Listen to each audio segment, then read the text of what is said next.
Welcome back to Payrollin. In today's episode, I'm going to share with you how our team uses custom GPTs to save well over 10 hours a week doing certain custom tasks. That's right, custom GPTs, not how to prompt, not how to use basic ChatGPT. In this episode, I'm actually going to dive into how we created custom GPTs, some other custom GPTs that we use that were created by others that we use to, again, save a ton of time, save us from having to do manual repetitive tasks over and over again. And I think you're going to get a ton of value out of it. These are things that I've earned over the last 6 months through trial and error, things that I've created dozens of these custom GPTs. I've taken courses. I've watched a ton of YouTube videos. I've done the research. I've gotten to the point of wanting to give up and then kept at it because it can be a pain to set some of these things up. But once you get it tweaked just the way you want it and need it, then it's totally worth it.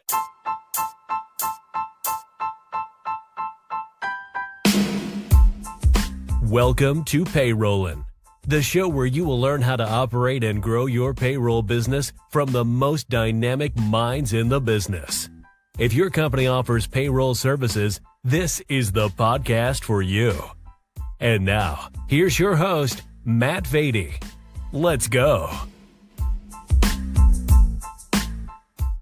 So today I'm going to talk about what is a custom GPT, how do you create and program one, what GPTs I've created that I use almost every week, how we get our team to use AI more, predominantly ChatGPT, and then some other tools we use besides ChatGPT every week.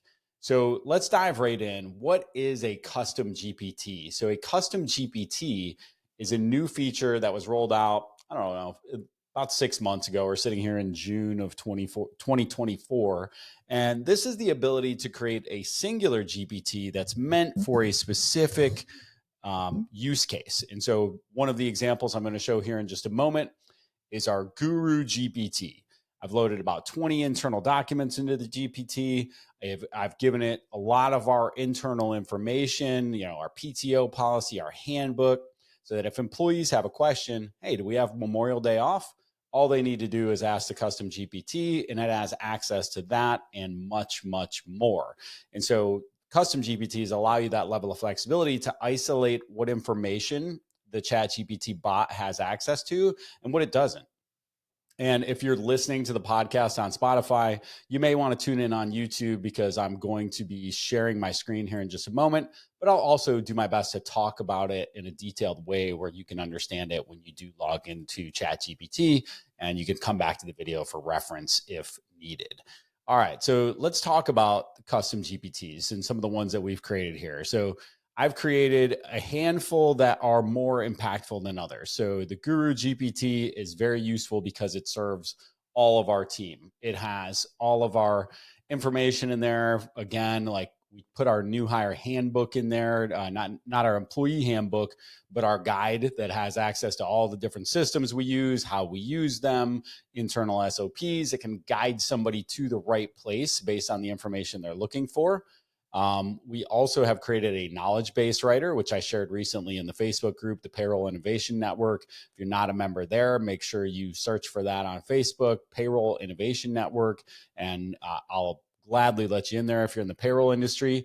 But the knowledge base writer is a very cool one in that I put in some custom programmed instructions that tell it exactly the format that we want our knowledge base articles written in.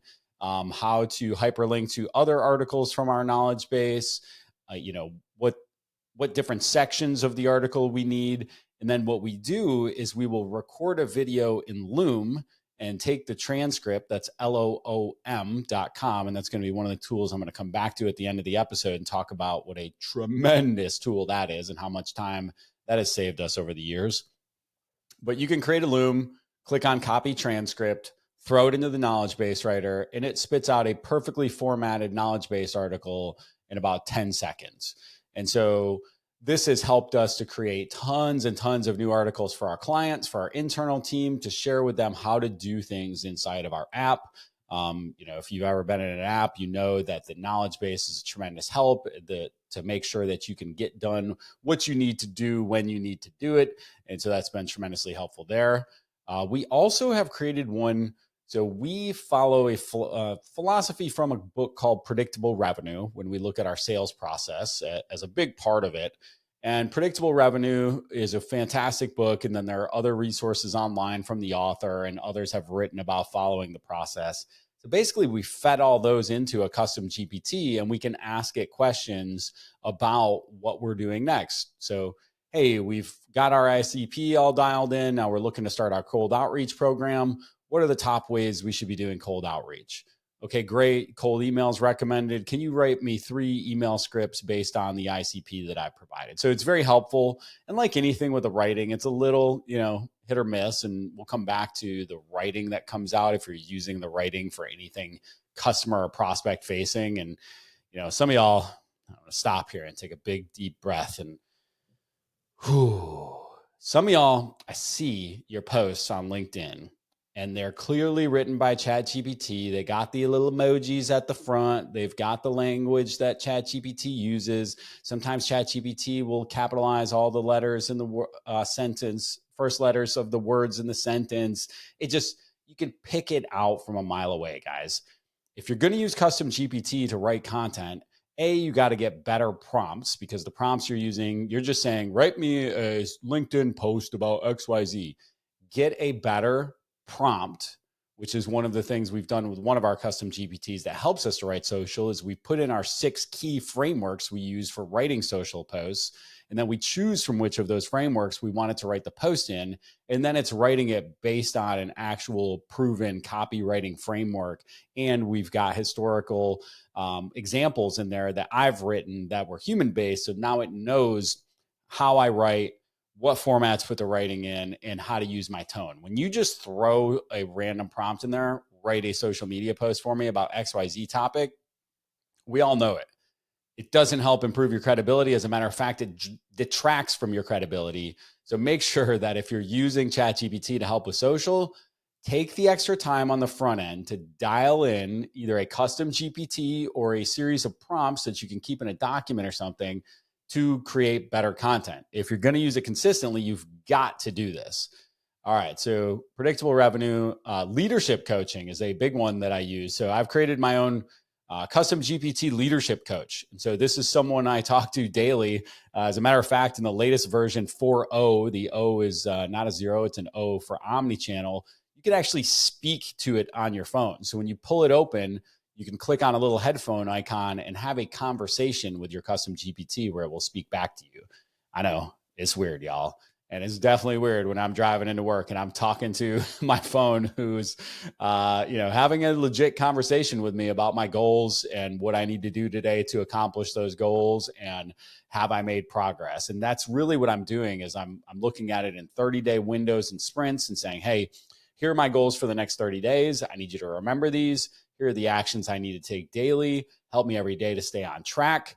And for me right now, the big focus is on acquisitions, finding other payroll bureaus or CPAs with books of business that we can acquire their book of business. So it's a good reminder every morning when I speak to my leadership coach, about where my focus should be, because it's very easy to think like, hey, sending those 15 emails this morning to CPAs that might be interested in partnering in some way, shape, or form could get easily pushed to the back burner. And yes, I know when you hear me talk about sending them individually, I do send them individually because I really want to customize them. If I know the person, I want to make sure I reference why I know them. If I don't know them, I want to look at their website, look at their LinkedIn profile, get to know them a little bit more. Spray and pray when it comes to acquisitions is not ideal, because you're going to end up with hitting a bunch of targets that aren't really a good fit for what you're looking for and wasting everybody's time. So I'd rather put a little bit more time in on the front end.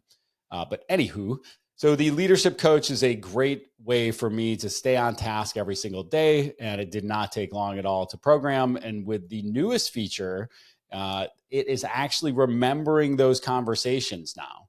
And this was huge, because this is something I wanted to build early on in ChatGPT. I actually spoke to our development team and got kind of a rough estimate of how many hours it would take to build what I've created now with a custom GPT, which effectively cost me nothing, or the $20 a month that I pay ChatGPT. And I was pretty close to spending $40,000 a year to make a SaaS version, or not a year, $40,000 to make a SaaS version of this where you could use the leadership GPT and have conversations with it and, have it be your daily coach. And I wanted to use it for our internal team. We just need, everybody needs coaching. This was a low cost way to get some coaching on a daily basis without having to talk to a coach on a daily basis. Thought it was a tremendous idea. The folks that I was actually going to develop it with thought it was an idea too. They wanted a piece of the pie in trying to look at how do we market and bring this to market. And then literally within a month of us scoping this out, ChatGPT released a feature that makes it, now look, it's not a SaaS version of it and it's not completely dialed in off the shelf. You've got to make your own. But they released a version. The biggest thing that it does is remember the conversation. So it's kind of useless to have a leadership coach who doesn't remember what you told it yesterday. Now, one key thing to point out there, it remembers the conversation in the thread in which you're having it. It doesn't remember it across threads. So for example, if you're going to start up a leadership coach GPT, you need to make sure you keep opening the same conversation every morning so that it will stay, its memory will keep what you already provided the day before. And then finally, of course, our last one, we have different variations of content writing GPTs. I have a blog writer GPT that we use. Again, I just copy the transcript from this episode out of riverside.fm, and so simple. There's literally just a copy button at the bottom of the page. As soon as I'm done with this, I pop it into the blog writing GPT that I've created. It's got specific instructions, how to pull out, how to do keyword research, how to put the keyword research at the top, how to start the blog, what the introduction should be formatted like, what the body should be formatted like, what the conclusion should be formatted like. Don't leave anything to chance when it comes to allowing it to do things on its own. So that's one thing that I've learned is when the more sort of free reign you give ChatGPT, the worse the results, especially when it comes to writing. Again, it's very obvious when something was written by ChatGPT, unless you've taken the time to really customize step-by-step prompts or step-by-step instructions on the back end of the custom GPT. And on the back end, it's interesting because if you start to feed it too much information, then it will get confused. So I like to keep things, I like to either A, have a separate writer for different things. So like I mentioned, I have a separate blog GPT versus a separate social media GPT. And there's a very good reason for that. And that's because it just does not remember and or differentiate the expectations very well. And so I want to make sure it has proper expectations based on what I'm looking for. And so, all right, I'm going to go into ChatGPT right now for just a minute. And again, if you're watching on YouTube, awesome. I'm going to share my screen. If you're not, no big deal. We will go ahead and I will do my best to talk over it in such a way that it will make sense to you either way. And so when I log into ChatGPT in the top left, you're going to see, and first of all, y'all, I'm assuming you're on the paid version. And if you're not, you should be. It's $20 a month. If you don't think this is going to save you a couple hours a month or even, look, I don't know what you value your time at, but it would not take much to make your time worth $20. So in the top left, you're going to see Explore GPTs. When I click on Explore GPTs, I get two things. I get the ability to search all the GPTs that have already been made. So if nothing else, whatever you're trying to create, a blog writer GPT, a social media post writer GPT, somebody has already created one out there. Now, I can say from sort of testing these that oftentimes they are lazy, like I mentioned, like the blog writers are almost all awful. You have to understand what makes for a good blog, what's going to provide tremendous value to the audience, and is not something they can just pump into ChatGPT themselves and ask the question, right? Like there's a term I heard a while ago, not a term, but sort of a philosophy. There's a company that's tremendous at SEO. That is their hammer. And I'm going to do an episode soon about what is your hammer. But their hammer is SEO. This is their best thing. This is their go-to-market with any business they go into, and they've replicated it across multiple companies. But so interviewing the guy, the interviewer, it was Sean Puri from My First Million, who you've heard me talk about on here before, and I can't remember the name of the SEO company, or I'd shout them out too. But he asked them, what's your overarching philosophy around SEO? And they said, it's very simple. You've got to earn the click. And so when you think about writing a blog post, writing a LinkedIn post, writing a Twitter post, whatever it is, are you earning the click? And so when you hit that article on page 1 on Google for whatever you're searching for, how to create a custom GPT, it better be long form, step by step, informative. You're going to notice when you start to talk about whether or not it ranked, it's going to have at least 4 or 5 images. It's going to have at least 5 links out, both internal and external links. And so there's a lot that goes into the proper formatting and understanding of what a user wants. And I mean, it's going to have a strong hook at the beginning that's going to get you to keep reading. Every line is going to be designed to get you to read the next line. ChatGPT does not do that on its own. ChatGPT writes on its own. It's just pulling from a database, spitting out information in a very generic blog format. You've got to give it instructions. So I've found that a lot of these custom GPTs on writing are pretty lazy, but you may have better luck than me. Now, one thing that I do love to use in here, probably the custom GPT I use the most, strangely, is a YouTube summarizer. And so when I come in here to search GPTs, I can type in YouTube. There's a bunch of different ones. The one I like, let's see, it's definitely not the one with the most reviews. I want to say it's this one. So it's this one. So all you need to do is, this is a good example. Somebody's already created this custom GPT. It's a YouTube summarizer. If I put the link from a YouTube video in there, it gives me a full summary breakdown. Now, one of two things can happen. I no longer need to watch that video because I can quickly read the Cliffs Notes of it. Or I can say, oh, they're going to talk about that thing about 3 ways in, or about three quarters of the way in. Awesome. I can go to that timestamp and watch that section because I don't need to watch the whole thing. Let's face it, people with YouTube videos are incentivized to make it in a way that's designed to make you watch, not necessarily in a way that's provide maximum value in your time. And so that's a good one. I use a custom GPT off the shelf that is somebody else's. And there's tons of these in here, so don't be scared to bounce around and look for it. Now let's talk about creating your own custom GPT. So if I'm in ChatGPT, right up here in the top right corner, there's a create button. And so now you've got at the top left, you've got create and configure. It's going to ask you to configure first. So you can name it. It could be blog article writer GPT. Description, what does it do? It writes blogs for me. Now instructions, this is where you want to get specific. So they've got some prompts in here that say, what does this GPT do? How does it behave? What should it avoid doing? I'm going to show you some examples. One of the interesting things, though, that you'll notice is no matter what I type in here, it kind of paraphrases it and puts it into its own language a little bit after you hit save. And then you can also add custom conversation starters. So in my mind, these are the prompts. So for example, when I talked about earlier on our social media writer, when I've got 6 different types of posts that I want to write, I put those right in here to the conversation starters as prompts. So that way, when I come in and I've got my topic, or I've got my transcript, or I've got my blog that I'm repurposing into other pieces of content, I can click on the conversation starter, which is basically a way for me to easily click through a prompt that I'm going to use again and again. And then next up, you can add knowledge. So this is the real magic here, y'all. And this is where you can talk about programming a custom GPT with no programming knowledge whatsoever. And so when I come to the knowledge, this is where I can upload files. And I'll show you an example for those watching in a moment from our Guru GPT. We've probably got about 20 files uploaded in there, and we just keep adding to it every week. Just keep adding. But in that example, again, the employee handbook, the SOPs, the user manuals for different products that we use. Heck, you could export to PDF an entire knowledge base from somebody else's system, put it in here, and give it access to it. Sometimes it's a little hit or miss with the ability to scrape websites. I can't quite get my arms around that. Sometimes it works well. Sometimes it doesn't work at all.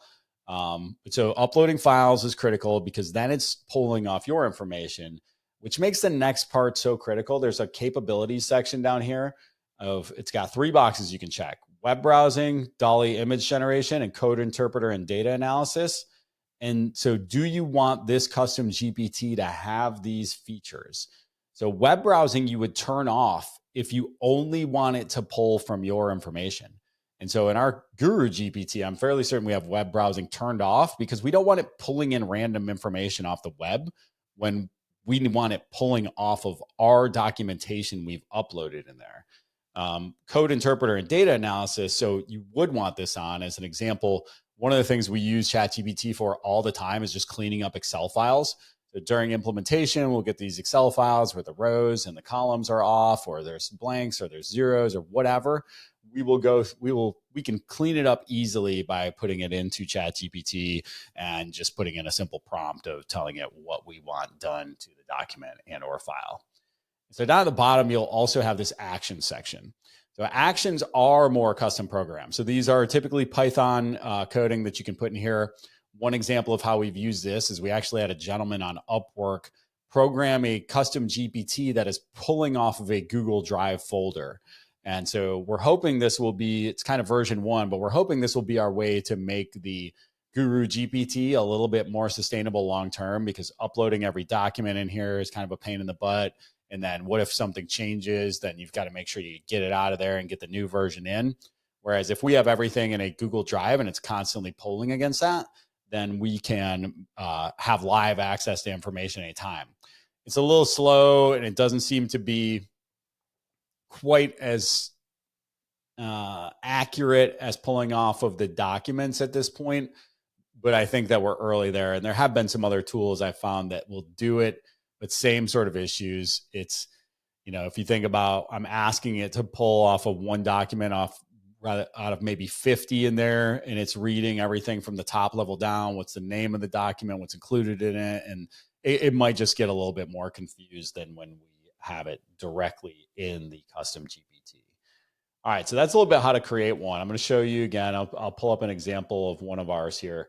So the Guru GPT that I've been talking about is a good example one to use. So when I click on the GPT, so there's a couple things here.